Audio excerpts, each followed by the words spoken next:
What is good, guys? Your boy Sage MT back at it with another video, and today we're going to be talking about some upcoming leaks, upcoming legends, and possible map changes to Olympus and Kings Canyon. So now let's first start off with the upcoming legend. So now we all heard about possible legends such as Ash, Blisk, and Valk. So now there has been more leaks and news that Valk is going to be the Season 9 legend. So now let me give you a few insights about what Valk can do. Her passive is a VTOL jet, her tactical is a cluster missile, and her ultimate is a skyward. So now you're probably wondering, okay, it's probably not that bad. Let me give you her passive, her details. Holding jump will initiate VTOL jet. That's pretty much saying that when you activate it, it will keep you up in the sky, giving you mobility. Her cluster missile is a damaging rocket that will explode multiple times. That's actually very deadly if you look at it, if used the right way. Her ultimate is pretty much kind of like an escape route for her and also her teammates. So if you're in a tough situation, you need to escape, you just activate. You have your ultimate activated, you just use it and you're good, you're gone. There's really much to talk about. Besides, she's supposed to be Japanese, if I'm not mistaken. And I think right now there's a lot of leaks in the files saying that she's going to be the next Season 9 character. Next off, we're going to talk about the next endgame event for Season 8. This is not going to be happening until most likely the end of Season 8. So the title of this event is the Wargames event. There hasn't been much details about it, but so far all we have gotten so far is the skin from leakers and the challenges that you have to complete. So now I'm gonna give you a few insights of the prize tracker. You get 4 battle pass levels, you get 2 charms, an epic rampart skin, you get an epic 33 repeater skin, you get a rare crypto skin, and you get a caustic tracker. That's probably all that they have right now. They might change it in the future because, like I said, this is still early. It's not happening until April 13th. So it's still got a long way to go, or like I said, probably not, because it's right around the corner. You may look at it, and the Season 8 is going to end right around the corner as well. So my few critiques about this is that the red part skin I think should have been a legendary, because when I looked at it the first time, it's really not bad. It looks like a legendary skin just because of her hair and her skin and everything else, her costume and everything. Another thing about this new event that's supposed to be coming out is I noticed there's a whole lot purple and there's no gold, whereas in the chaos theory we got gold. So now I'm trying to figure out if we're going to be getting gold soon or if they're going to change it up or so. I'm not sure, but it's a few insights from leakers. So I think to my boy Shrugtal, make sure to keep your name in the description below. Off of Twitter, go show him some love. Next up, we got some few leaks towards the Olympus map. I know Olympus hasn't been everybody's favorite map since Season 7. Also, the Kings Canyon map isn't really the best right now. It's just filled with third parties. Apparently, Respawn is working towards adding some audio to the game, such as rain, blowing winds, clouds, and some animal chirpings in the background, which is kind of similar to World's End in a way. So now they're also going to be adding some audio to the wind turbine, so you can hear it in the background when you're playing. I don't know, based off of how close you are to the wind turbines. And apparently there has been some more leaks of some possible audio, and I'm not sure what that's about, but yet again, it's not really that big of a leak. It's just some few insights of what they're going to be adding. It's nothing that deep. But here is my opinion on the tier list for Season 8, who I think is the best legend to use in this season. So we got C tier, Rampart and Loba. So now you're probably wondering why I ranked Loba that low. So for one, Loba has had some reoccurring issues since season 5 with her jump drive. I don't know if that's what you call her rank. So every time you try to teleport, you can't. There be some issues. So now Respawn has been trying their best to fix it, but they don't know what the problem is. Next up is Rampart. Rampart, yeah, she's okay on certain areas, especially on offense. You can't eliminate her for offense. For offense, her minigun is just deadly. Especially when she's behind shield bro, it's deadly. Just does so much damage. But defensively, yeah, she's okay. I wouldn't rank her the best, but it is what it is. Now let's move on to B tier.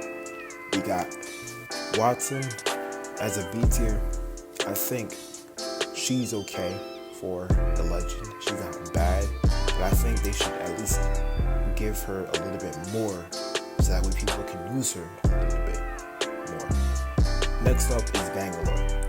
Now, Bangalore would have been an A tier and most likely an S tier if not for her recent nerf. The reason why I say that is because of her smoke. When you place on her smoke now, you can still be seen in the smoke. It's not that effective how it used to be back then. Back then, people couldn't see you. So you can go in that smoke and you can disappear. Nobody can see you. But I guess people were complaining about how they couldn't see and so that. That's the whole point about the smoke grenade.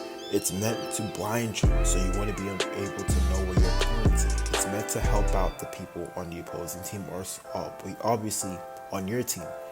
Next up, you got Crypto. Crypto is a character that kind of reminds everybody of Bloodhound. Now, I know you're probably wondering why I see a B tier, why not an A tier.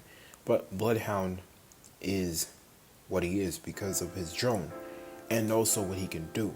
I think they nerfed this character back in season 7 and hasn't really given him a buff recently.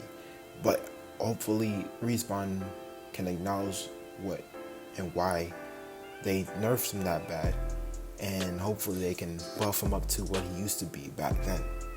Now we're moving on to Mirage. Oh my gosh, man.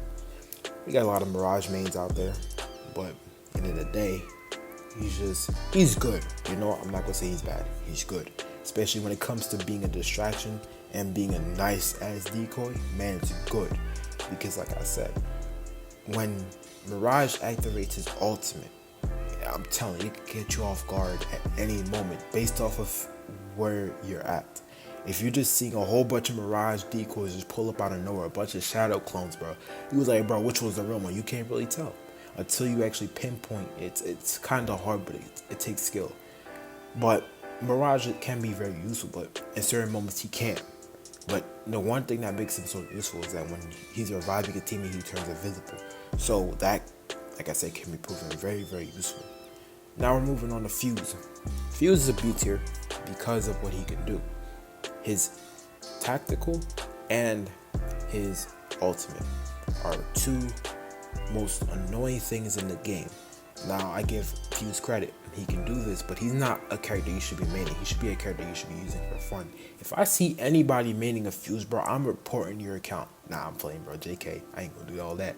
But if you're maining a Fuse, bro, I'm about to ask you a question. Why are you using this character, bro? Why not use like Lifeline, Gibby, Wraith, Horizon, Caustic, Bloodhound? Why not use any of them, bro?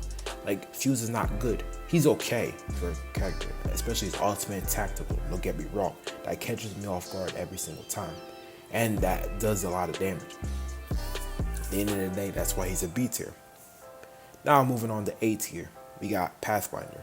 Now I know a lot of people is going to be mad at me for Pathfinder because, like I said, Pathfinder is mainly, he doesn't really do that much. But Pathfinder can do a lot of things. Well, not even a whole lot of things, but he's just that type of sweat that would push you for no reason, no type reason whatsoever. Man got his grappling. He could just swing up there and just shotgun you in the face, bro. That's how deadly Pathfinder can be. That's what makes his character so unique. Now moving on to Lifeline.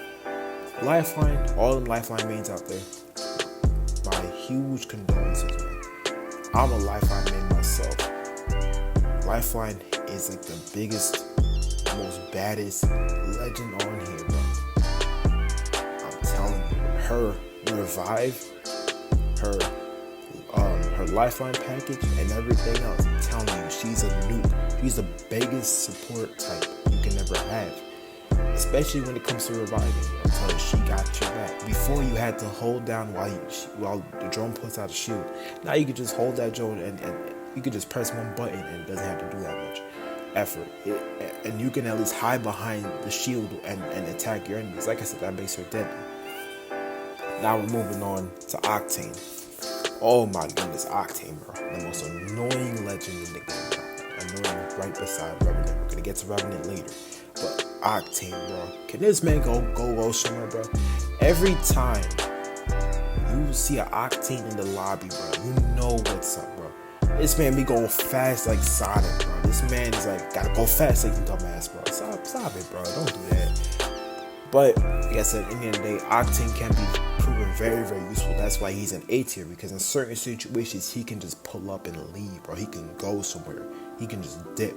And you can grab his teammates' banners and you can't even shoot at him. If you got that good aim, bro, you can probably aim at him. But when he's going fast, bro, can't catch him.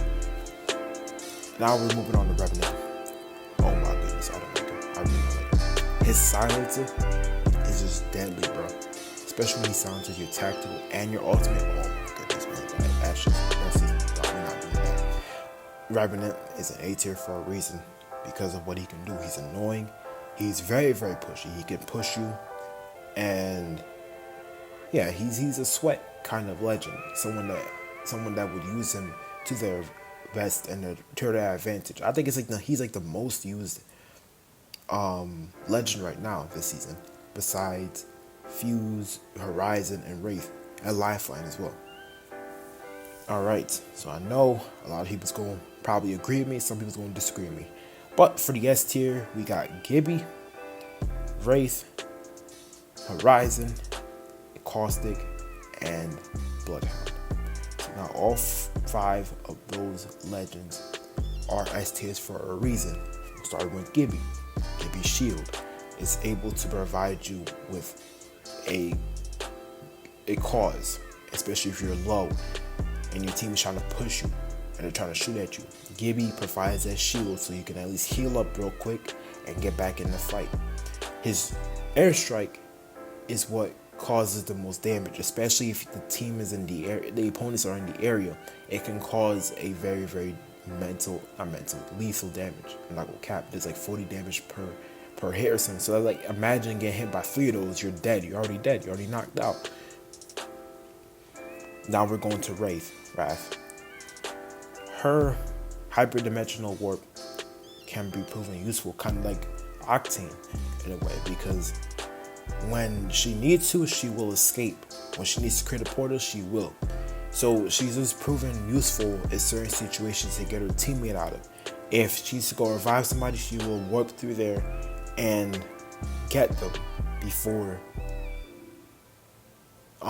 the time is up, before they actually you had to grab their banner. I don't really know much about Wraith because I don't really use her like that. But I know previously they nerfed her tactical because of, I guess, how long it would take for it to run out, or I guess the cooldown time wasn't enough. Now we're going to all the Horizon mains out there. Shout out to my boy TTV Zigfo, my boy Cameron, yes sir. And my girl Gia Smiles, yes sir. Horizon mains out there, man. In a different breed, I'm telling you, especially when it comes to, if you became one with Horizon, bro, Horizon is a different breed, especially when it comes to pushing. When it comes to getting high ground, Horizon is your female, bro. She is that one. You can win games with her if you just know how to push her. Her black hole can be used to your, you can use that to your advantage. I can't really say much. You just can see it in action, especially in certain games. Next up, we have Caustic. Now, I know Caustic has gotten a recent buff. I think they nerfed him recently as well in the latest update. And a lot of people's not too fond about that because of how they nerfed him. I guess they decreased the FX of his gas, and the damage for it is less now, but it's still deadly though. If you're in it for too long, it does do a lot of damage. Now, caustic mains out there may be mad about this, but like I said, caustic is very, very deadly when it comes to getting in his way and stuff like that. I don't really have much to say about him either, because like I said, he's already at S tier as is. If you bump him out to an A tier, people would argue about that. Why is he not an S tier? Now we're moving on to my second main, which is Bloodhound. Now Bloodhound is one of the most deadly legends in the game, especially when it comes to support and offense. Man is he's not even an aimbot, bro. He can just scan you wherever you are. If you're nearby, this man will pick you up. And the thing about it is that if you have good aim, if you have a sniper and he knows where you're at, you're instantly dead. You can't get away from him. You for like 3 seconds, he knows where you are. And that's what makes Bloodhound so deadly, is that when he knows where you are, when he scans you and he knows where you are, he can instantly determine what's the best route to take, or yada yada yada, right? Bloodhound's ultimate makes you a lot faster. You can see hints of where the enemy was at last and stuff like that, and that just makes him an overall deadly legend. But what I did know from before is that a lot of Bloodhound mains are very, very insecure, because they would scan and then they would think that they could push. This is my boy K1 Jana plays, got 47k I think. Shout out to him. He mentioned this, that a lot of Bloodhound mains would push for no reason, even if they think they're invincible with the skins. But that's not the whole point about Bloodhound. Bloodhound is supposed to be a support type, but also a pusher. He's a breacher pretty much. He can scan you and he would determine your move. So yeah, that's all I gotta say. But anyways, guys, thank you for joining my video. Please make sure to subscribe, like the video, and comment down below who are you looking forward to as your next legend, and what do you think about the audio that's going to be added into Olympus for probably season 9 or season 8, we don't know. And also give me your insights about what do you think about the new event that's supposed to be happening, which is called the Wargames event, happening possibly April 13th, or it could be changed to a later date. Have an awesome day and be blessed.